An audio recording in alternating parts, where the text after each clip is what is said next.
Welcome, welcome to On the Chain. This is Jeff here with co-host Chip. What is going on, Chip? What's going on, everybody out there in the On the Chain community space? It's good to get together and see everybody, and we're going to dig in, and we're going to start talking about, first and foremost, cryptocurrency. And then we're going to talk about some of the events that have been unfolding lately over in North Carolina and elsewhere, because it's really important to bring attention to that. But the big question here, from Ripple to Visa, the future of crypto in a tokenized world, are they making Ripple and some of these other companies irrelevant because the actual players in the space, like Visa and eventually MasterCard, we saw PayPal and maybe some of the others, are going to be diving, full on into this blockchain crypto space, bringing crypto and bringing tokenization to the big banks. Do the banks trust the Visas and MasterCards of the world more than they do some of these new crypto firms? We're going to talk about that and workshop that a little bit and get into a lot of these other amazing things. Good to see you back here, Chip. You weren't with us yesterday. It was not Wednesday either. Oh, yeah, that's right. 2 days. Been a while, man. Been a while. It's been a while. Almost not tonight, too. That's it. All right. Well, ready to kick this thing off? Let's go.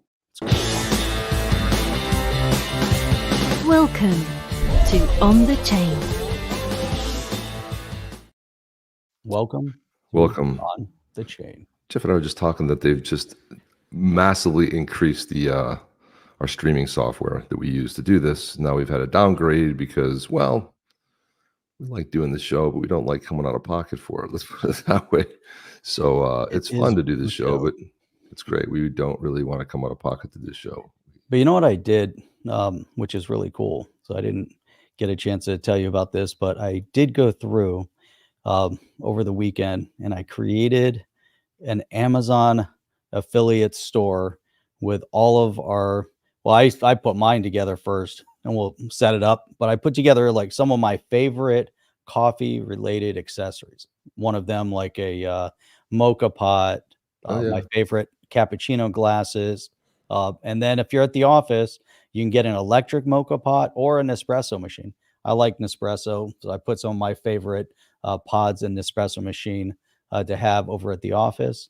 And so we're going to start sharing some of that. It'd be really cool if you guys want to help and support the channel. Obviously, you can go to BadassYetiCoffee.com, BadassYetisCoffee.com. That helps us out as well. But let's dig in. Let's dive into this thing. You want to start with this whole Visa thing? Should we dive into that first? I think we should, but so the thing is, this is what happens when you are when you have really new technology and you wait 10 years and don't do much with it. Well, then because all the incumbents catch up to you, and then you're just old news. Nobody cares anymore, and you can blame it on whatever you want to blame it on. But if you have innovation and you don't act on it quickly, case in point is AI right now. So if you're an AI company, man, and you're kind of like, really vying for that market share, you have to act quickly. You can't be like, well, this is good enough, we'll just sit back on it. No, you have to act quickly. And it's funny because Visa's been doing a lot of great stuff in the space. We talk a lot about Visa, MasterCard, and they're already trusted. I mean, most people have a Visa card, right? They have an Amex card. So it's not a whole new adoption thing. It's just one more thing. So, but let's watch that video. Let's see. Right. Let's unpack it a little bit. Let's pull this up. It's a short video. Here we go. There we go. Look at that. Okay. So we're going to start this out. I'm going to dissect this a little bit. Let's see what Visa is going to be doing in the crypto space. Tokenizing asset. We're introducing the Visa Tokenized Asset Platform. Walk me through what VTAP will do. Yeah, so we're super excited about the announcement this week. So VTAP. Man, you think the guy's excited? He's not only excited, Jeff, but he's super excited. He's like super excited. Man, guy's we're just super excited. Super excited. Check out that gear behind him. That's super excited. Super excited. Yeah, they got money. Super excited. He's sitting in the control room. That's right. All right, here we go. VTAP, gives the ability for banks to issue and manage fiat-backed tokens. And so, one of the things that we've seen is really the growth and excitement around stable coins, which are now at an all-time high, around 170 billion in circulation. And we talk to banks all over the world that are really interested in figuring out how can they issue their own fiat-backed products. And so we're powering a lot of these capabilities for them, and excited to work closely with banks to bring new products to market. Chip, I find it interesting. First, I think he's probably drinking a cheaper brand of espresso, and he's all fired up. I think he's just nervous, Jeff. No, He's probably just he's a little bit nervous. little nervous and super excited. So But what was his title again? What was his title? He's head of tokenization. He's the head of tokenization. Yeah, and they called it VTAP. So it's kind of interesting that Visa is bringing a path to banks to start tokenizing asset. And so we're starting to see the big players. They were sitting on the sidelines for a little while. And I know a number of years ago, we had a conversation about PayPal and why wasn't PayPal getting into it? Why was PayPal sitting on the sideline? And when PayPal finally decides to get in, they're going to be in, and they're already going to be a major player in the space. And they already have name recognition. Visa, like you said just a little while ago, already, the banks know who Visa is. All the banks work with Visa, just like, many of the banks, work with Amex. But I would say the majority of the banks work with Visa or MasterCard. And so the known entity, it's such a clear path to victory. If you wanted to dominate a space and say to all these crypto up and coming crypto companies, hey, you guys might as well just sit back and relax.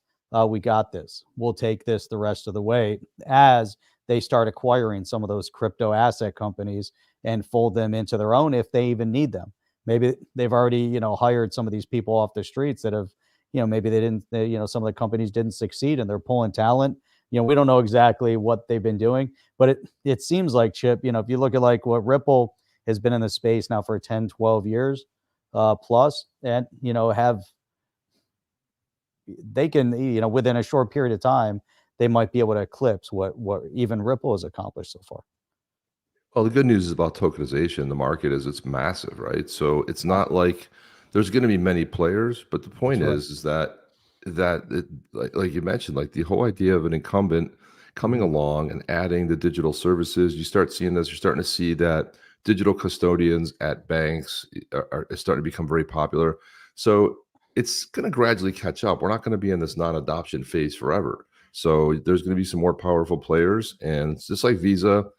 When they had that, where you could send money to anybody in the world and it would be instantaneous. Now we know the settlement's probably not happening instantaneous, but what we do know is the fact that it's here's somebody like a Visa, really well known, at least in the US. I don't know how they go outside, but they're a worldwide company.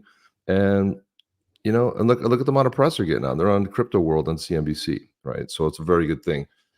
Let's listen to the rest of this. Let's see what else this guy has to say. What else? Here we go. We're like 30 seconds in, and we spent like 20 minutes talking about the 30 seconds. Well, we have to. I know. That's how it works. How we workshop it. It's how we do things. Here we go. And so why launch this platform now? Is it a product of the kinds of conversations that you were describing, as in the market indicates that this is a good idea and that there is a sufficient appetite for this? Yeah, so we've been following this space closely for many years now. And the story and genesis behind this platform, it was actually a lot of the work that we did with central banks across the world. And so we've been involved in CBDC pilots and sandboxes in Hong Kong and in Brazil. And we really got the opportunity to start working closely with banks, helping them with technology, to be able to mint and manage these tokens. And we then decided to commercialize it and make this platform available on the Visa developer portal. And we've got many banks that work with us today for a range of different solutions. And as they start to enter into the blockchain space, we think Visa can help be a bridge, for banks to be able to interact with blockchains with their own tokens.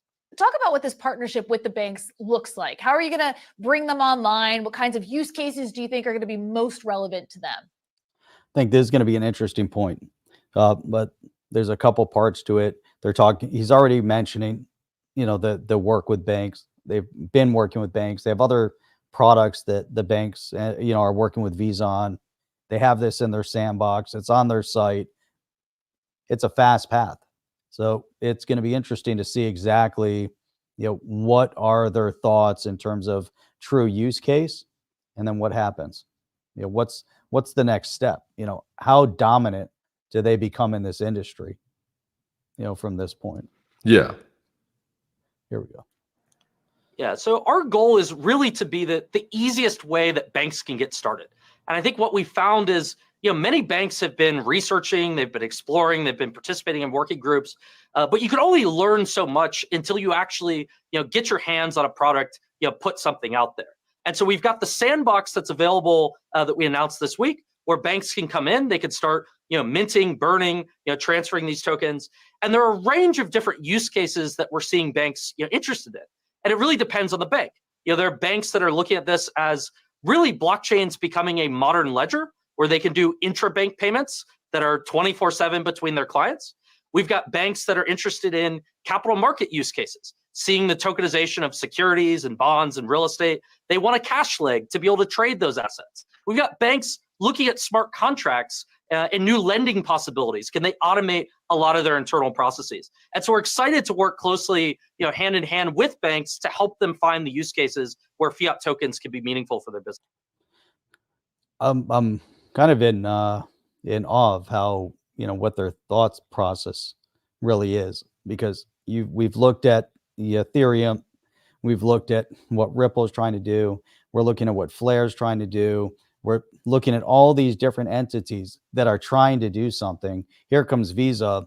They've already got the customer base. They're already plugged in with the banks. They're already putting it in the sandbox. They're already thinking about all of the different components that all these other companies are thinking about. And they're already involved in sandboxing and workshopping CBDC with central banks. They're already there.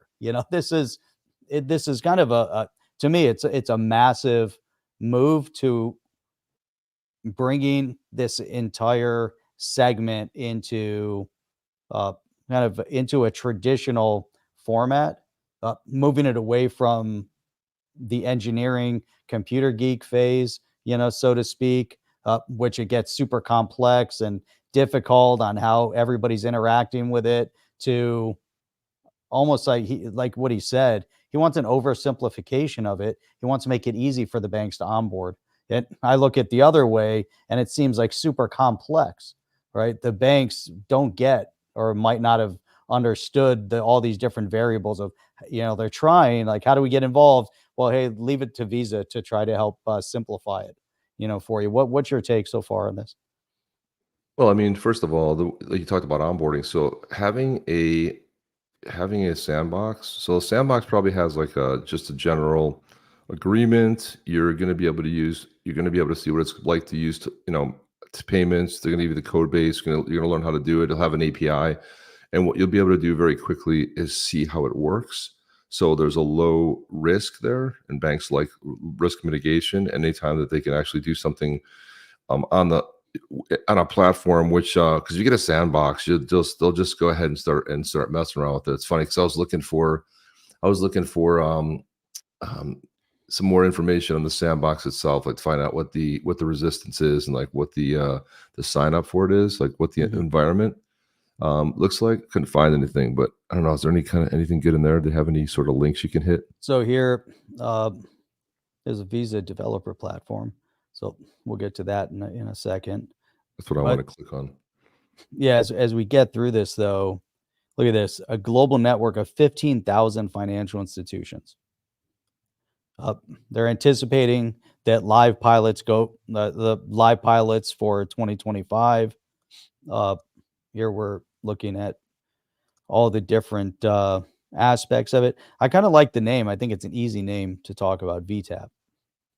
It's kind of easy, and they're looking at B2B solution, easy integration, programmability, interoperability. I think these are all, key buzzwords that you and I have talked about a lot. You need easy integration, definitely need a method of programmability because you want the smart contract aspect of it, and you need interoperability because of where this space is going.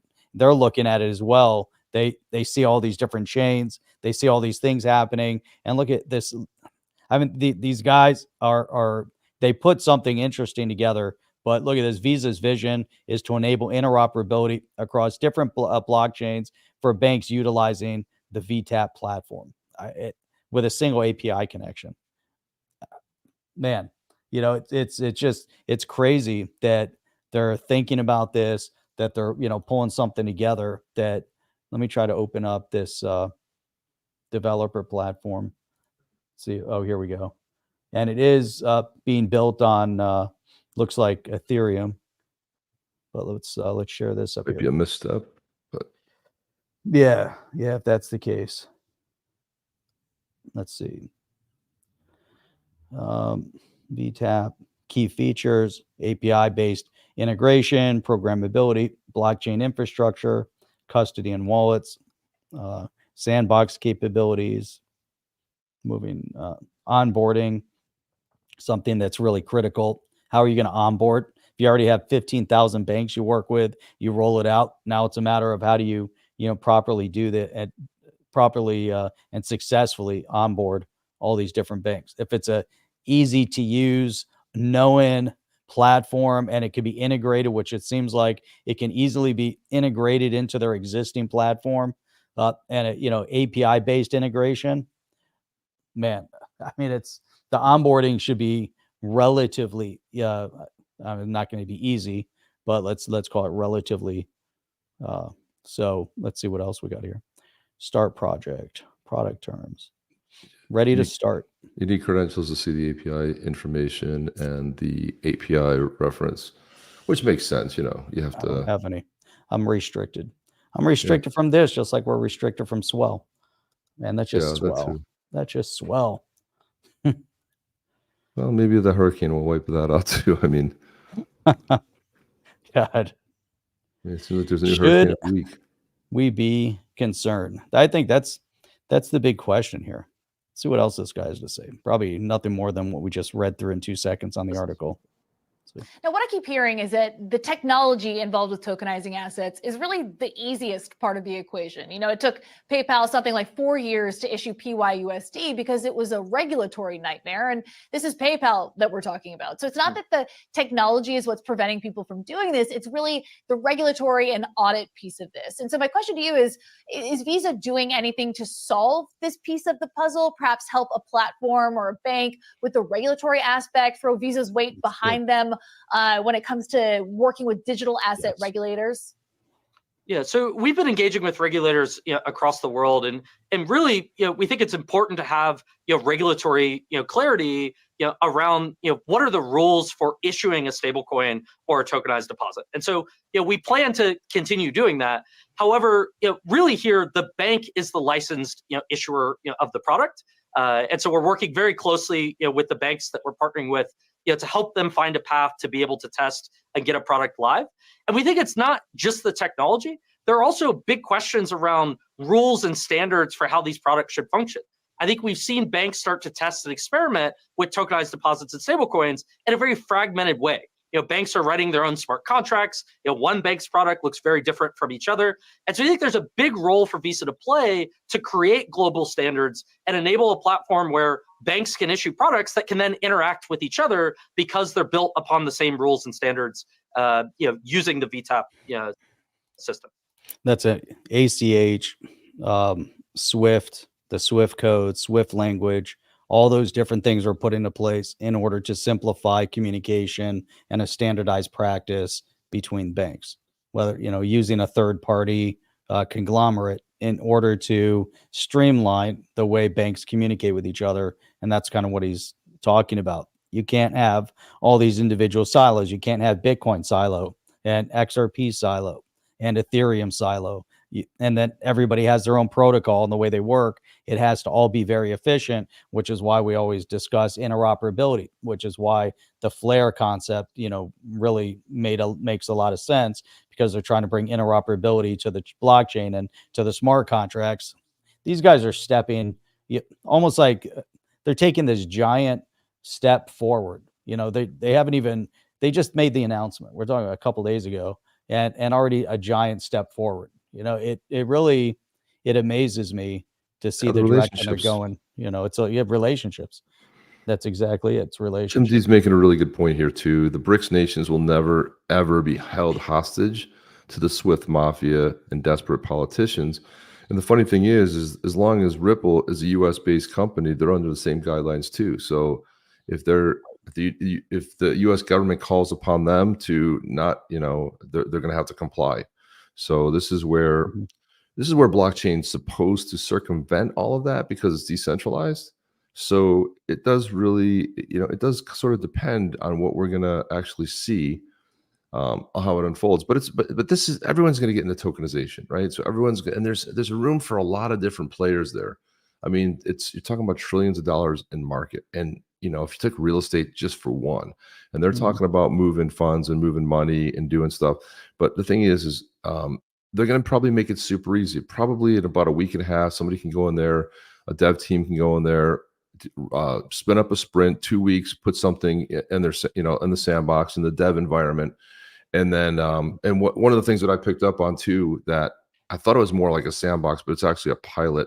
So pilots are live. If you put a pilot live, it's a shortened period of time. Sometimes they're gratis. Sometimes you're paying just a fractional stuff. Sometimes you're just paying, for a setup. But again, you're basically, they want you to try it, right? They want you to start using it, but they're going to put it actually live, which is good. So you have like either a proof of concept. A lot of times POCs are more in the dev environment, and you got the pilots, which are usually a shortened period of time to sort of test the validity and see how it works. So they could get something up, spin it up pretty fast, and off to the races. So that's kind of a cool thing. It is. Yeah. And here's, well, you got that. Does it have a V? Not yet. I think we'll see. I don't even know if they're going to have their own token. They may not. It may just not. It may not ever. They may just use something internally, and who knows what they're using internally either, right? We don't really know. I mean, it's just they haven't explained their back end to us. Chad saying explains the SEC slow walking the lawsuit. Visa said, "Hey Liz, we need to catch up to Ripple. What can you do?" And it's hard to see exactly where they're coming from.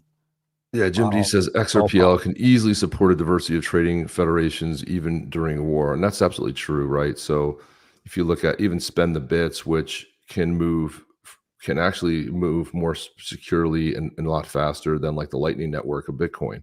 So, for a lot less money. But yeah, the problem with Bitcoin becoming like a sort of a payment rail is that it's expensive, B, it's slow, right? It's never going to be that payment rail, which is why you always hear a store of value. And if you have nations transacting in it, you're going to do big transactions, right? $10 million, $100 million, something along those lines. You're not going to be doing, constant payments. It's not going to be like a typical payment processor. So there's going to be limitations with that. It's not unless the tech changes, unless that blockchain changes, you're not going to have, it's never going to really be that payment rail per se. Now, like BRICS nations will hold Bitcoin, and maybe that's what they want to trade in ultimately, but it's going to get really messy really fast when you start doing it can't do the number of transactions. That's why they would default to a different type of a blockchain. That's where, Jim D's saying the XRPL makes sense in this case. The XRPL would make a lot of sense if they start exploring interoperability. It's not going to be efficient through an Ethereum solution, but as they explore, maybe they'll stumble onto XRPL. Maybe they won't. But even if we're looking at this development, this movement in this direction, obviously, the BRICS nations trying to circumvent SWIFT because they want to do what they want to do. They want to trade with whom they want to trade with. That's already, rife with all sorts of problems because you have these kind of these nations that really you can't trust them. They can't trust each other. Their currencies are not stable. So all of a sudden they come together. They try to seek out some form of stability. They don't have it. So how do you get Brazil, Russia, India, China, South Africa as the primary group? They don't all coexist and get along with one another. India's, I still, till today makes zero sense to me why they joined up with BRICS, other than trying to gain leverage. And they want to try to play nice with everybody, but to try to stand out. They don't plan on trying to circumvent outside of a SWIFT system because they're doing trade with all the other countries that are utilizing SWIFT. I like the competition. I think it's good, across the board. If the BRICS want to set up comparable to SWIFT to allow banks to transact and they're going to come in from that perspective, or are they just trying to circumvent at, if they have an embargoed nation, and they just want to circumvent so they can trade with one another. But they were doing that before anyways. They were trading oil, they were trading all sorts of other solutions. Russia already had a competitive product to a SWIFT. It just didn't have other nations involved with it. So it's overall, Chip, I think this is a good thing. I like seeing Visa getting into this game. I think it's going to force all the companies that are in the crypto space to up their game now. I mean, now they're going to have, everyone's going to have to operate at a much higher level. That's all it is. Here we For go. sure. Yeah, And and on we the talk ripples, about this topic, and look at this. DNI always the got bad his, signal, man. the bad signal It's funny went because out. yesterday morning I was 40,000 foot. Listen, for some reason I was able to see the show and I was commenting, and I'm just sitting there and having a beverage and watching the show from, heading back home from international travel. Right. Escape the weaponization of SWIFT. Look at this. So I wanted, and it was so funny because DNI yesterday put the bat signal. He flashed the bat signal yesterday. But Monica Long, who is what is she, the president of Ripple over there? What is her name? President of Ripple. Yep. She said, new customer alert. LATAM's largest, Latin America's largest exchange, Mercado Bitcoin, joins Ripple Payments using our solution to support its treasury operations between Brazil and Portugal, with more payment types to come. So treasury's good. Treasury's big because treasury, you're moving some serious amount of money back and forth. And the article on it here is, let's drill into this a little bit.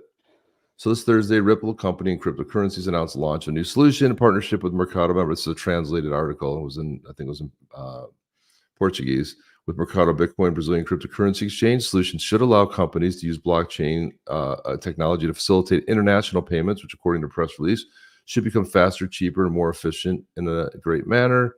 Ripple payments offer unique features that are important to cryptocurrency companies, allowing them to streamline operations, optimize liquidity, and ultimately improve margins through real-time payment settlements, said Silvio Pagato, a LATAM managing director at Ripple. And one of the great advantages of the solution for cross-border payments is the use of blockchain technology, which allows transactions 24 hours a day, 7 days a week. Previously, Ripple made a launch with on-demand liquidity, or ODL, in Brazil, involving international transactions known as cross-border and TravelX Bank partnership. Today, we're launching this new version, which offers the same benefits of our ODL solution: faster, more efficient, and more cost-competitive payments, but with improvements such as faster onboarding and full access to the breadth of Ripple's payments network. So it sounds like ODL, like what you're referring to before, is ODL seemed a little bit too complex. Seems like they streamlined it, opened it up to give more services, and the fact, like, this is key right here. If you can't onboard fast, you lose people left and right. So the faster onboarding, and also they get full access to all of Ripple payment network, right? So this is going to be pretty key. The idea is to provide a simplified transfer through an expertise of Ripple, our international partner supplying international payments. And at the same time, the partnership allows Bitcoin market to take another step towards internalization of its services. So overall, it's good. And these are the kind of deals that where Ripple will excel in, that they'll be able to sort of do it better, and really has to do with the XRPL. A lot of this, especially, it's a Bitcoin exchange, it's the name of it, but they're going to offer more Bitcoin payments. So whether it's Bitcoin, Ethereum, XRP, whatever token they're using, digital token, it's going to be pretty good. So I thought that was a really good sort of a key announcement. As you see, like these banks, there hasn't been a lot of announcements from Ripple, though. You haven't seen as many as we've seen in on other days, right? So they're certainly not there. So I'm trying to find there's some commentary, Ripple, MasterCard. I'm not Yeah, but that was an finding old thing, though, I think, right? That's what I thought, but I'm pulling up. There's, you just never know, because you get these posts that come up like on Crypto Newsland. They post it like it's something brand new, and then I can't chart back. I can't get back to the original article. But Apex is making a great point here. Onboarding in tech is a beast and mostly sucks. He's right. It's why the incentive to switch must be much greater than the incentive to keep the status quo. And this is the problem with legacy systems, right? Anytime you're working with legacy, like I work in tech, and it's a bear. It is absolutely a bear, because you're dealing with legacy systems, and especially if you're selling software as a solution, or you're selling, AI as a solution, you're selling, payment as a service, whatever it may be. The hardest thing to do is to convince stakeholders that your solution is the better solution. So here comes Visa. They come along. Hey, here's a sandbox. Fill out this little form. We'll give you API access. Here's a couple lines of code. See if you can get it spun up. We'll do a live pilot with you. You can make a few transactions and boom, you're done. Onboarding is key and essential, and it really doesn't mess any of their other networks up. Now, they may want they may want to suck that API in to their systems. That's going to take more coding, but just to test it out, it's not that big of a deal. And this is where what Apex is really pointing out right here is where the friction comes in. And this is someone that understands tech and understands what a beast it is. Because if you have a legacy system, or even if you're pulling in other APIs, this is why when you get something in there, it's hard to rip it out, especially when you start integrating those APIs into other parts of the business. It becomes a very big sort of a engineering task to supplement and put something new in, rip the other thing out. You're going to do a full rip and replace. You're going to do something, over time. It's a lot. And this is where it sounds like they've simplified this. So yeah, I found some data here.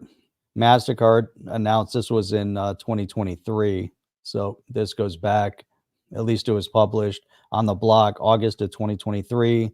MasterCard has a new program aiming to bring together key industry players to explore CBDC innovation with initial partners, including Ripple, Consensus, and Fireblocks. So that was in 2023.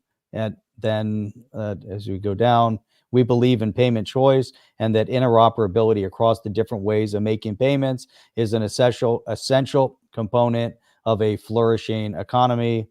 The initial partners of the program include Ripple, Consensus, Fireblocks, and Fluency, a tokenized asset service provider. So it looks like they're trying to get into and figure out the CBDC space, just like Visa trying to figure out the CBDC space. And they're all dancing in and around, playing and realizing that there's a lot of things happening. And that's where you start seeing Ripple from an enterprise perspective, working with these big entities, building out platform on an enterprise level, which might be what, they're trying to find their way, and they're navigating and they're pivoting.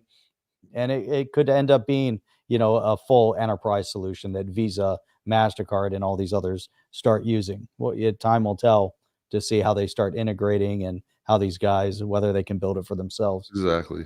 Well, I want to read these two other comments from Apex, because I think this is kind of really what's behind the adoption. Yep. As a token holder, and as someone that says Ripple, we got this system. Well, don't forget, they get charged for the software, right? They get charged smaller for the transaction, but to own the software, there's a lot behind it. And this is the friction that's being pointed out. Apex says, I just completed a platform migration in the midst of another one, and it never goes as smooth as the SaaS provider sells it to you. Well, that also depends if you get professional services. If you're doing a migration yourself, if you're doing a co-migration, or if you pay that SaaS company, which can be expensive, but it usually goes a lot smoother because they can move pretty quick. They'll always have to move with your devs and engineers on the back side because they're not going to have access, especially in the financial services space where it gets very complicated. But that all depends too, because I work in that space. I know it pretty well. Apex says it's also akin to trying to replace a single card in a house of cards without the whole thing collapsing. Even the best plans can't account for everything, especially in monolithic systems. And that's exactly right. And if you are staging code, you do 2-week sprints, it's inevitable that you can do all the testing you want. You put it live and something breaks, right? Because something here affects something over there. And like that one card where you're sucking an API that you forgot about that's buried somewhere, and you got to do a code review. It's super complicated to do it. And that's why Visa already having a tie into these banks will make that onboarding and that much easier. Less. So He's in London. It's a big deal. A building. So it's really late there, man. There you go. It's 5 hours. 5 hours. iReal Media. Visa will offer Bitcoin plus 27.9% interest on your Bitcoin card. That could very well be. Let them start exploring what that looks like, paying some interest, all those other companies that kind of moved in that direction as they custody. Sounds like a figure out deal, how Jeff. I like it. It's great. Pay high interest on what you're using on your crypto card. Spend all your crypto so they can so you can pay them. We do not have Twitch up right now because we had to switch. All of a sudden, the our software streaming screwed us. platform, they doubled the price for what we had for the unlimited. And since Like, the channel is like operating on vapors right now, Right. we're not, like I said, we're not. Jeff and I made the conscious decision. We're not coming out. Either there's contribution from the community and they like what you see and what you hear, or we're not doing it. We're not coming out of pocket to do the podcast. Yeah, we put a ton of. Well, we already have. We already have, but I'm just saying you got to call it at some point, right? You just can't. I mean, thing is, it's expensive. There's a lot of things to go with it. Expensive software, yeah. The software is expensive, so they screwed us. So there's no more Twitch. There's no more. We had to limit it to where we could stream. Yeah, we were streaming to 5 places, and now we're limited to 3. So it's just makes it that much more difficult. And we can't stream in 4K anymore. We can only stream in 1080p. Yeah. So, why they would do that. And we've been with them for 4 years, and all of a sudden they go and try to screw us. But I know the company that acquired them went under. This was like, so that's right. They fell on their face. So they acquired this company for a lot of money. So that's probably trying to pick up slack but that's not how you treat people. You don't treat your existing customer base by screwing them over. It's not. Yeah, and it was all of a sudden too. It wasn't like we knew it was coming. It's not a good look. All of a sudden, like, oh, this is what your charge is. I'm like, what? You 1080p, you Philistines. What are you gonna do, man? Also, want to pull this up here. This is Ripple X says bringing Web3 to traditional finance was meant to break down the siloed, opaque systems of the past in favor of open, transparent blockchain rails. However, without streamless interoperability, we only get part of the way there. Different blockchains with specific purposes and niches. And to fully unlock the potential of real-world asset tokenization and financial use cases, cross-chain asset mobility and protocol access are crucial. So by integrating the XRP ledger with Mobius, we are moving another step closer to unlocking value for both users and developers, enabling them to leverage new opportunities for interoperability and build and operate a truly global decentralized network. And that's Jazzy Coop. She's the head of product over at Ripple X. She's commenting on Axelar Network, which is this cool little video. I'm not going to play it. Probably has music that we can't play. We'll get in trouble. So we're not going to like volunteer to get in trouble and get sandbagged even more. When the channel only makes $1.50 for a video and we get demonetized, it's got a bunch, man. Yeah, it's a little bit barely making anything now in these videos, but yeah. But anyhow, so what's interesting about the this distinction, Visa is going to be rolling out a platform specific B2B, specific to banks. Being able to build on the XRPL opens it up to anybody, right? Anybody can build. If you have an idea, you want to work within this interoperable space, just like what you're reading, within what this XRPL Foundation eventually is bringing opportunity for people to develop and build. That's a huge distinction. So if you want to do something that's consumer based, if you want to do something that competes on a B2B space that's not banks, and if they're going to be hyper focused on the banks, have at it. That's one area of the industry that Ripple is trying to conquer. And 10, 12, 13 years into it, they're still not there yet. Obviously, there's regulatory hurdles. I believe that everything that Ripple just went through with the SEC obviously slowed it down, is crushing on innovation for the crypto in the US marketplace. But that doesn't seem to be scaring Visa. And Visa also, they have pretty deep pockets as well, probably even deeper than what Ripple has. So I think that's interesting, to see how this can help in the expansion. And when you bring in more voices, more competition, then you're doing something right. If you have no competition in the space like this and you're still struggling to gain, then you might not be onto something that everybody sees the value in.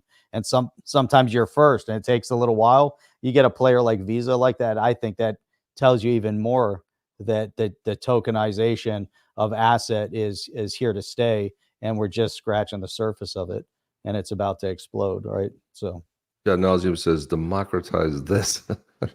Thank you for that. I appreciate that, Chad. Thank you so much. Democratize this. Love that. Very, very Demonetize cool. this.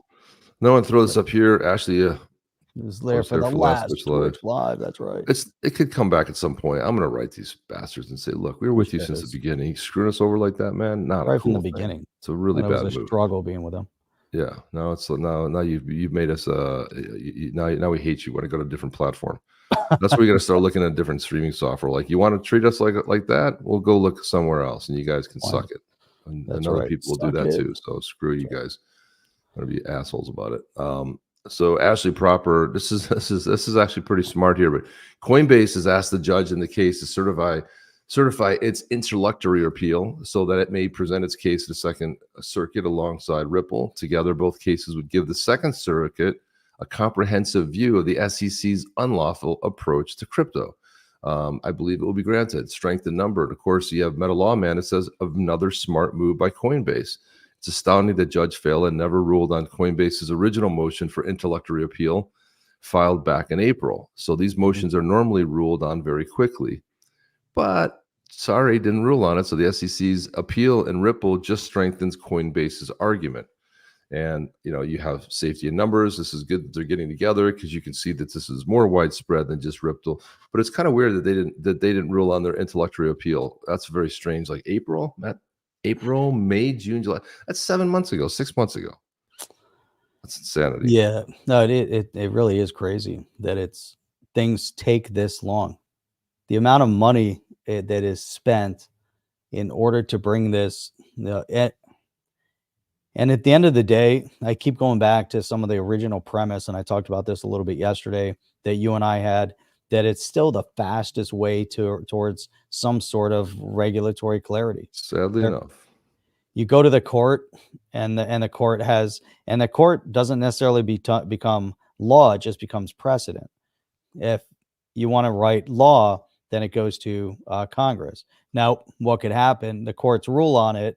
Congress then takes those rulings, based on solid precedent, and they've looked at all aspect of it, and now they put their, ruling or their bill together based off that. But if all we had right now was the Token Taxonomy Act, had that gone through in 2017, we would already be on our way. It'd be a whole different world right now. None of this would be here. It would have been a whole different world. They would have already brought in the correct language. Think about how far ahead Warren Davidson and Darren Soto were to think, let's get a bipartisan bill on the digital asset space. Let's craft this Token Taxonomy Act. Let's get it in front of Congress. Let's get it passed. Let's make some addendum to, different laws that have been on the books since 1933, right? They're amending 1933 Securities Act 34, the IRS tax code from 1986, even reference to Howie, from 46 as the court case. All these different elements could have been referenced to put it on in the right direction. And here we sit, and still nothing. All these years later, and we're not talking about, right, that was 2017, 2018, when it was first introduced. Yeah, it's a long so time. We're going on 7 years, and still nothing. And it's not even like slow walking into Congress. It died every time it got into committee with Maxine Waters. It just died over there. And it's still, there's nothing positive going through. We're going to have to wait to the new Congress to come in 25. So then we get, hopefully it stays on the right. We have Trump there. It's going to be a whole different regulatory framework, and we'll finally see some things moving. But with the Ripple case, if that appeal, based on what Jeremy Hogan was talking about, we read through that yesterday, this thing could drag out until 2026.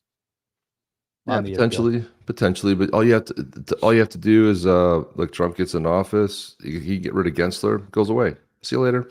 And how does he get rid of Gensler? Well, he passes, what was it, Warren Davidson or Tom Emmers? One of those two had a bill. Warren Davidson, just get rid of that position. So that goes in, gone. February, out of there. See ya. And then they go ahead and they that's the whole thing, is like, the House passed the FIT 21 back in when was that? June? It was a long time ago. The Senate hasn't touched it, right? The Senate, no, they won't. They're not going to pass any major legislation 30 days before a major election. It's not happening. So it's just not going to happen. But they weren't going to pass that anyways. did want to like segue a little bit here to some geopolitical stuff, Jeff. And so this is Walls.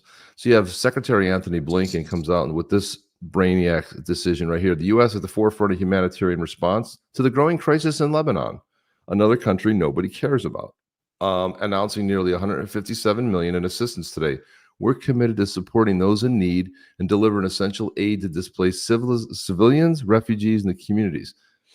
Wall Street Silver makes a good comment on a day after the federal government is getting criticized by everyone for their lack of response to hurricane relief Everybody. in North Carolina and North Georgia. They Yeah. showed up 6 days later. Trump was there in 3 days. Trump donated 25 million of his own money. He brought supplies, water, food. And are you kidding me? This is that they thought this was a good idea. Like when you don't even understand like what the potential perceived bad optics could be, you are Right. living in one serious vacuum. You are absolutely out of touch if you're going to talk about $157 million to displace civilians, refugees, and communities over in Lebanon versus taking care of your own in Georgia, North Carolina. The best comment on this was probably my all-time number one favorite person on all of X is James Woods. Kamala? Okay. James Woods. Kamala Harris. He's got like 190 IQ. The guy is smarter than smart. I could sit there and read. I try not to miss any of his posts. But then you've got, look at this, Jeff. This is the official VP account. Here we go with the more about the people. To the end, the United States will provide 157 million, food, shelter, water protection, sanitation. After you show up with a $750 check, you Right. did that. You did that in Hawaii, and you want to elect this nutter. You want to know what she's going to do. This is what she's going to do. More of this stuff at VP. Are you kidding me? It's so crazy. This James whole, Woods. Yeah.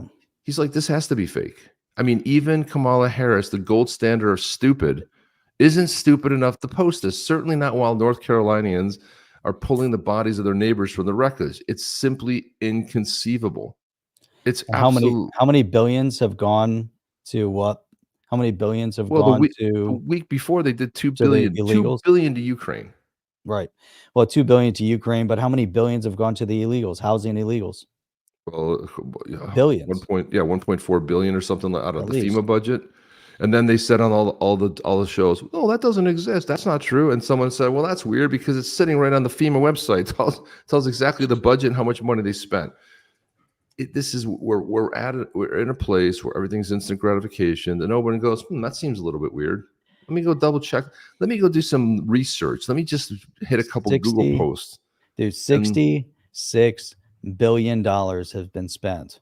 The total cost of the border crisis is at 150 billion. 150 billion. So if we're spending $150 billion a year because of the illegals, and they can't spend 1 billion on North Carolina. I mean, just say, hey, we're redirecting money that should have been yours to begin with. I saw some comments on there. Oh, the Republicans like socialism, now when we're talking about, giving money. This is the whole point. If you're going to collect taxes, this is the only purpose. Well, one of the purposes. Yeah, obviously the military, if there's a disaster, you reach out, you help. This is what it's not to bring illegals in at $150 billion. It's not, it's just, we're walking down this dangerous path right now where Americans aren't being looked out after. The federal government could care less. FEMA getting in the way of actual help to the point where one of the North Carolina sheriffs was saying that if he sees any FEMA trying to stop anybody from helping, he's going to arrest them. He'll have them arrested immediately. The FEMA people. It's unbelievable. And this is the whole thing. So just like in Texas, Chip, what happened in Texas? They wouldn't let the feds to the border. So the National Guard, the Texas National Guard, had to go protect the border, and they told the feds, you're not allowed. You can't come down here. And once again, a state has to step up and say, the federal government, you're not allowed here. If you get in our way, we're going to have to arrest you. Yeah. So I wanted to Man. put this. It's insane, Jeff, where we're at. So Tampon Tim, who thought it was a good idea to put tampons in the in men's restrooms. Okay, he's not all there. Okay, doesn't understand the XY chromosome. So here he is. He was on Fox News Sunday, and dude, we're the same age. This is the other part that I'm worried about. This guy can't be. We cannot be the same age, Jeff. It's impossible that we're the same age. No, that guy looks like he's 74 years old. My God.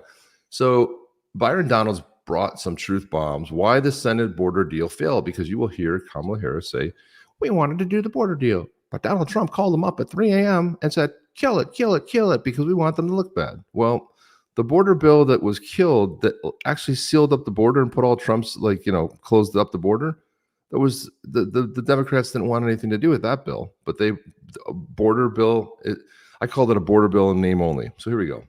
So here's what the border bill failed. It codified catch and release.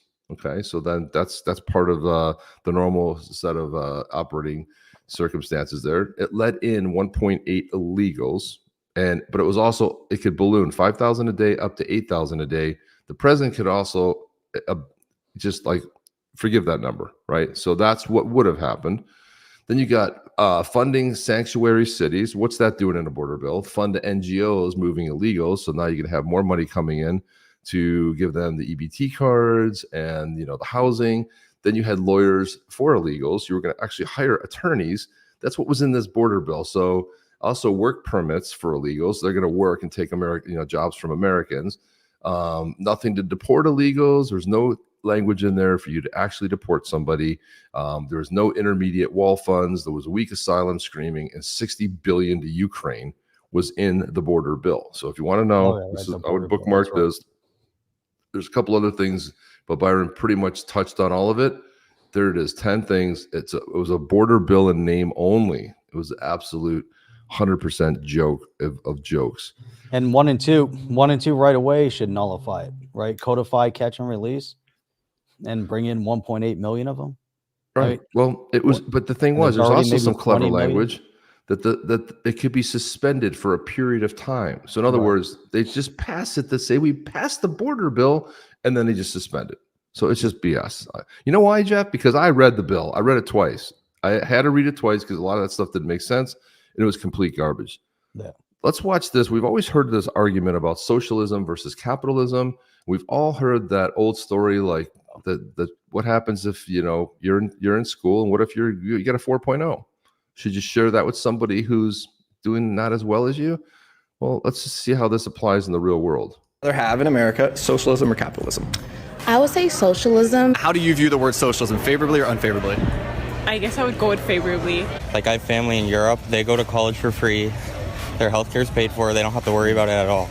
I favor that over capitalism. Okay, got it. I also think I favor that, socialism over capitalism. Socialism is more geared toward helping the people in your, the governed. I'd rather people have that same opportunity. There's a lot of excess in America. The main idea of socialism being that people at the top are doing their fair share to help people at the bottom, trying to prevent disparity of income and trying to prevent excess, as you called it. So on campus, if there's a GPA disparity where there's people at the bottom with a poor GPA, would you support a policy where people at the top spread the wealth and give that GPA to people at the bottom? Help them get a better Give, Jeff. GPA? Yeah. I'm all for helping. I wouldn't give let me just give you some of my points. But it's about being fair, right? We got to help people at the bottom. I've lost a lot of sleep, so I don't know if I will be fair. It's hard. I guess it would be kind of hypocritical for me to say no. That's completely different. How is it different? Because I'm studying all day for my grade. What do you mean by sharing it? Literally, giving them a chunk of my GPA? Yep. Dang. I would want to say no, straight up. But what's the difference between earning a high GPA and not wanting to give it away, but then earning a lot of money and also not wanting to give that away? Well, I feel like the difference is that you study for your grades, right? And grades often reflect how much time you spend studying. But you gotta work pretty hard to become a millionaire. I mean, I'm not denying that fact either, but for the regular working person, Do you think there's a similarity between earning your salary and maybe not wanting to give it away to people that aren't working to earn it, And same thing with the GPA, where you earn it and you say, well, I don't necessarily want to give it to anyone who might not be working for it. Right. I think it's just that whole sense of thinking that no one's going to work for it. I mean, I sacrifice a lot to get my GPA. You know, I don't go out as much as I'd like to, but that's for like a greater goal in the future, the way I see it. So no, I wouldn't sacrifice my own things, like sacrifice my own time to help somebody else who didn't want to make those same sacrifices. Guys, if you don't mind smashing that thumbs up button for your boy, it really does. Exactly. You know what I'm saying? Like some people. Let's not throw shade. But isn't it about helping the less fortunate? Basically profiting off of my work for you. So who's really the bad guy here? I don't think that'd be a good idea, because then you're taking away from people that earn that grade. And what about the ones that aren't really working hard for their grades? So they're just gonna get something they don't really deserve. Got it. And do you think it's similar with your salary? Yeah, I definitely do. No, that's the complete opposite of meritocracy. Okay. The complete opposite. That's like awful. I don't think they're comparable because your GPA is not directly linked to like your quality of life necessarily. But you still have to earn it the same way you'd have to earn a salary, right? Well, I don't think most rich people in this country necessarily earn it. Much of that money is inherited. Much of that money, you know, is made from the stock market, which isn't, they're not actually working for that. They're pressing a button behind a computer for that. I mean, Dumbest people ever, man. Well, I mean, then there would be no point to having a GPA, because then if everyone has the same, then there's no metric, right? But it's all about fairness, right? Well, like, is it fair? Like, I look at it this way, right? Is it fair for everyone to have the same outcome or to have the same opportunity, right? For me, having the same opportunity is what is fair, right? Not the same outcome, right? Because if I work harder than you and I get a better result, then it is only fair that I get a better. Turns out they don't like it after all, Jeff. When they realize how it affects them personally, they're like, I don't think that's... Well, it's like the ones that were saying in New York or wherever it was, oh, well, people should be housing these illegals in their homes. And so they went and found the liberals. Like, oh, you believe that? They're like, yeah, of course. And they had the guy with them. Like, well, he needs a place to stay right now. They're like, oh, well, I'm busy. I got to go. I don't have any room in my house right now. Like, it's always a good idea until someone has to do something. Yeah, I have to take him now. Now? No, I'm not taking him now. And look, here's a kid on TikTok. He's got like millions of subscribers. So you saw that he's a young kid, but let's watch this little, his take on the whole money for the hurricane victims. Please help us. We are dying. We are without food, water, or shelter, or any electricity. We need your aid. Understood. We're going to send $8 billion worth of aid. Oh, thank you. To Ukraine. Let's do that right away, ASAP. Come on. What? No, a hurricane has completely ravaged the people that you represent. Give us that money. Oh, don't worry. We're going to give you money. Every single one of you is getting $750 each. You sent $8 billion to Ukraine. You're going to give us $750? You know what? Okay, we'll take it. How do we get it? Easy. You just go online and apply, and if you pass the application, we'll wire the money right over. Okay, let me get this straight. You want us, people that are trapped in a town with no water, food, resources to spend $750 on, to go online when we have no electricity, so we don't have any Wi-Fi, to get the $750? I'm black, just like one of you. What does that have to do? President Biden, please do something.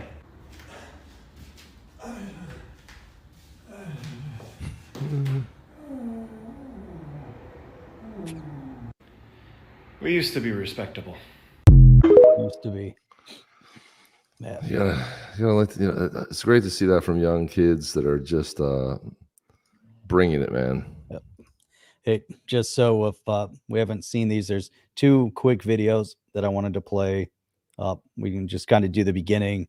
This was in North Carolina, and just to start this out, this is a group of Christian Rangers that are out there helping people, and then there's also I want to show the video on the Starlink, but this just real quick. Here, they had to go back to Asheville or something like that, right? They're not even allowed to have guns. They're not even on order right now, right? And they requested us to secure them, right?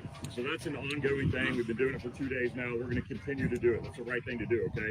I don't have a current mission to do that right now because they're on their way back. But I will. That's what we're going to do. We're going to help those guys. Okay.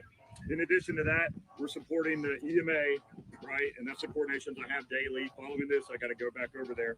So we are acting on behalf of the sheriff and the fire chief, right? So we can do our thing. We're free civilians, right? But we are trying to tie this in to the populace because that's our whole mission here is to help the populace. The feds, fuck them, okay? We're integrating with medical facilities, right? When needed. We have a lot of medical expertise. So, point is, you see people on the ground organizing. Where are the feds, when they're needed, and this a week into it and they're still not helping out. Mike, tell me about the difference that the Starlinks are making and what you're doing and why you're doing it. Yeah, absolutely. So the Starlinks that we've deployed have been one of the largest changes inside of being able for anyone to communicate. We have deployed a little over 1,000 of these Starlinks around this valley, and every single one that we deploy, we get about 10 times more people being able to communicate about medical attention for free that they have, missing loved ones. The amount of help that it's helped with our entire infrastructure that we have here for the fire departments, police, anything like this, that to help come in and give the people what they need immediately has been a tremendous change because there is nothing here. There's no power. There is no internet. There is nothing. And the only thing here to let people communicate to anyone is Starlink. That's a huge statement. Well, what about the $6 billion that VP Harris that was heard? Another one of the things she was tasked with, $6 billion to get people access to the internet. 0 people. You got Elon Musk sending it. He also waived all the setup pieces that go in it to do it for free. So people turn it on and they're communicating. So they did more to help these people than it's crazy. I love to see how regular Americans are rallying. They're loading up goats. They're going up into the hills. They're carrying the videos are phenomenal to watch. And then you'll hear, oh, that's not true. We're on the ground. Yeah, on the outside on a road somewhere where people are not. Mm-hmm. And you expect people to go see them? Like they can't even get out of their house. The roads are gone. No, it's horrible. And the $750 is actually a loan. It's a loan. You have to pay it back. It's shameful. Here's a police officer right here. I don't know if you guys have all seen. By now, everyone's heard about what's going on in the western part of Carolina, eastern Tennessee, Florida, Georgia. Donate. Please donate what you can. Try to find a nonprofit to donate to, a church, local PD. A lot of those are taking donations, sheriff's departments. I know my department is running a bunch of stuff to the western part of the state to help. Donate. But please do not donate to FEMA. They are hindering a lot of what people are trying to accomplish out in the western part of the state. Or the Red Cross. Or understand that these Appalachian people are built differently. I am very familiar with them. They are not going to stand by idly and have government officials tell them what to do. FEMA's playing a game of FAFO because free men don't ask for permission. Again, please donate and help these people out. They need it. Man, I love that. Fantastic, just one video after another, and it's just people, like you said, people coming, just putting and giving everything they've got to help out. Just one last one here. It's real short, but it's crazy. Look at everything Harris has said. I mean, this is it was so bad. Their sheriff ended up kicking FEMA out of his county, right? I mean, it's just, you see this. I love that. Yeah. Confiscating everything. That we have had to beg for body bags. Oh my gosh. And funeral homes. Bennett's funeral home got us some too, locally, Bennett's and Conover. But there's been some other people, we had phone calls and said, oh, they couldn't approve it from the state. The state had 2,000, but they couldn't approve it because they didn't have no word that there was that many bodies to cover because we'd asked for 500. And so there's no way to even do anything with body bags, with the bodies. Gosh. And they haven't even been able to get to all the places to recover the bodies. Oh. And they're griping about that. Chip, it's astonishing. It really is just shocking, to see all of this. And now we have another hurricane that's on its way coming out of the Gulf, and it's on its way to Florida right now. Could be a Category 3, could be a tropical depression, could be a Category 1, could be a Category 4. Who knows what's going to happen? Yeah. I had a little bit of fun with this today, and I think some people took it the wrong way. But Tony Edward Thinking Crypto, who's a friend of the show and a good dude, does great interviews. He has some of the best interviews in the space out there. But he was commenting on Caitlin Long, saying, "So will the former enforcement director, that Gruwall dude of the SEC, be doing crypto defense work against the SEC? Now he's in the private sector." So he went to a crypto specialist type of a law firm that basically, so Tony was saying it's pathetic. These guys attack crypto, then they go work for crypto firms, right? And I said, what's truly pathetic is the number of crypto holders who believe Harris and the Democrats will suddenly become pro-crypto. What's also pathetic is people who claim to support decentralization, but then back the Democrats, a party rooted in centralized control and censorship. And what's even more pathetic are those who are constantly complaining about the economy, yet they'll still vote for Harris. It's pathetic to support a party that prioritizes illegal immigrants over its citizens. And what's absolutely pathetic is backing Harris, who just handed $2 billion to Ukraine, $157 million to Lebanon, and offers hurricane survivors a mere $750 one-time check a week later. That's a loan. It's a loan. It's a loan. At least be there to support the people. Bring in whatever you have to do to shore up the bridges, to fix the roads, to bring generators, to bring power, to evacuate. Army Corps of Engineers, Jeff. Bring them in. Start building. Hey, what's up, bro? I don't know. It's just crazy. Oh, I like this. I wanted to play this last one here. This guy here is answering questions like Kamala Harris. I like this. Hey, what's up, bro? Yo, what's up, dude? How's your fantasy football team looking?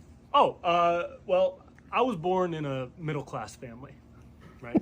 I'm from a small town neighborhood, which is an area of land that has a lot of houses, right? And houses are where people live. And I lived in a house, in a neighborhood. So, yeah. Hey, what's your favorite kind of ice cream? Oh, well, I come from a middle-class family. My father gave birth to me from his man womb in the middle of a class. I was born inside of a classroom, right in the middle of it. And I'm relatable. I'm just like you. Hey, bro, do you want to go out tonight? Oh, well, I've come from a middle-class family. I'm from a place where people are really proud of their lawns, right? Yeah. They love grass. They're prideful of their trees and their ferns and all different types of flora.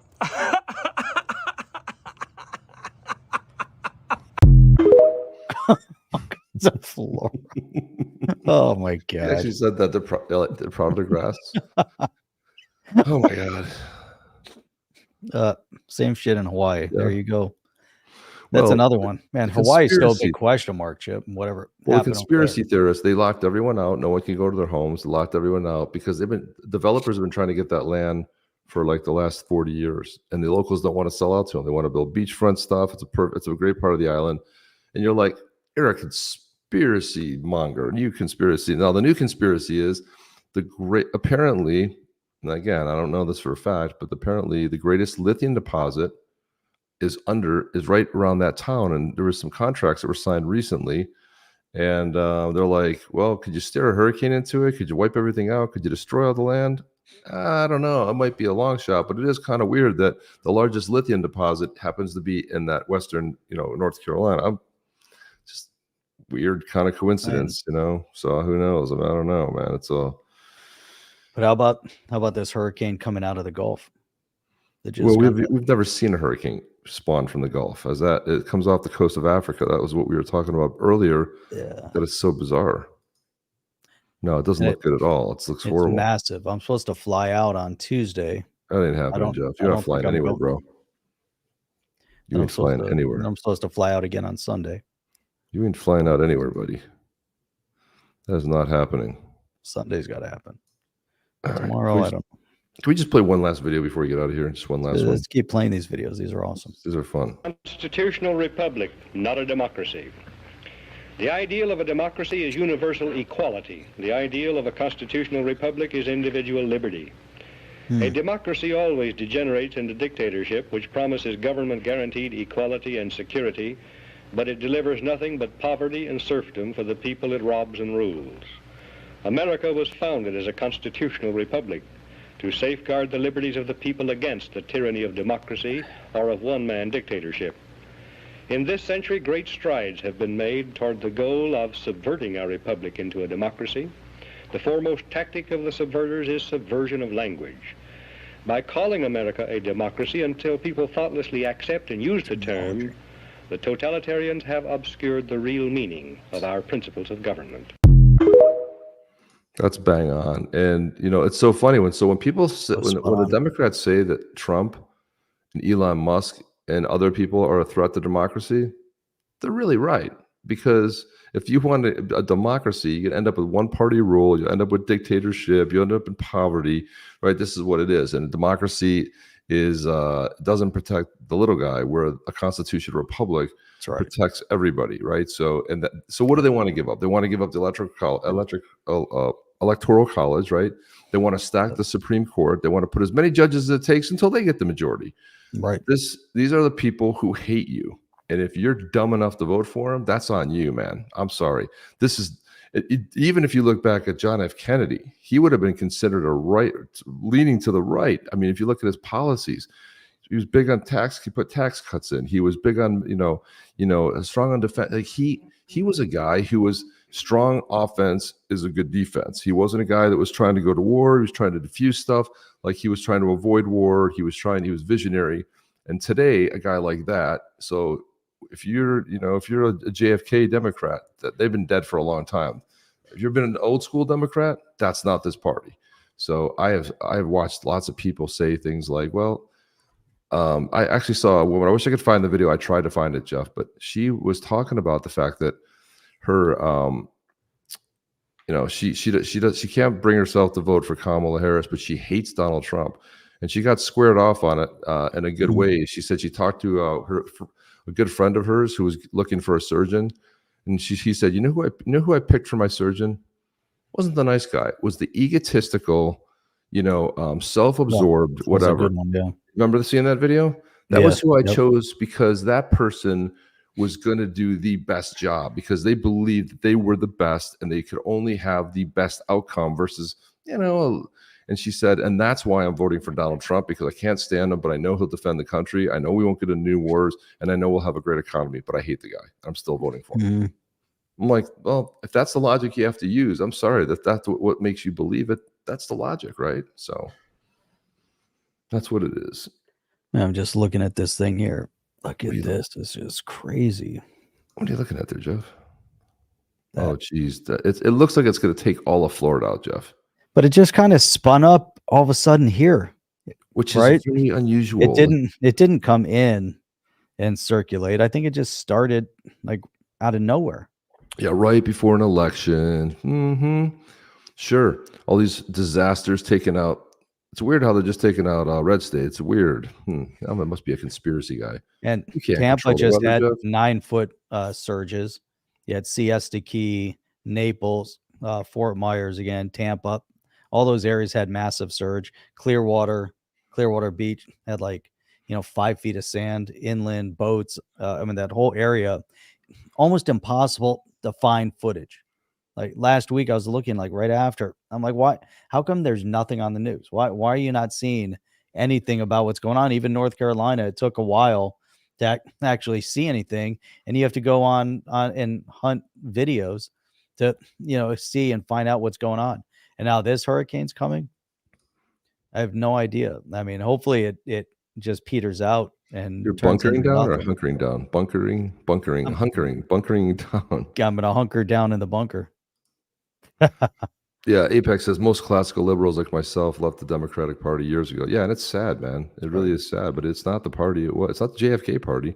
My parents were both JFK, Democrats. And when Reagan came along after the disaster that Jimmy Carter was, we had a very similar thing that happened when you had Barack Obama, right? High inflation, high prices, the bank collapse, right? And then you see somebody comes in pretty conservative.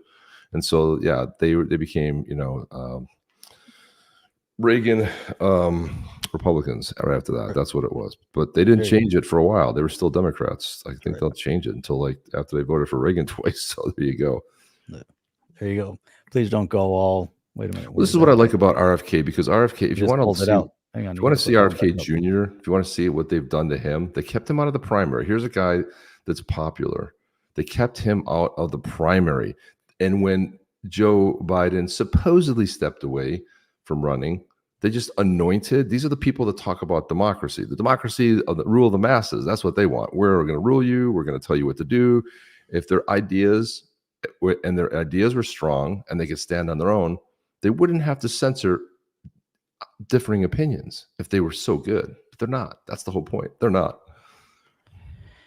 The CD front to north of Florida forces it to go west across the Gulf, could cross, go east, back to west. And that's the crazy thing, is that's, you know, a number of years ago, we had Wilma came across. We had Katrina started kind of in the Gulf and came across. Oh, no, it came, you know, through us first, went into the Gulf, picked up storm and went, you got, you know, more powerful, went north. Katrina was devastating. But then we had Wilma came across the state as nothing.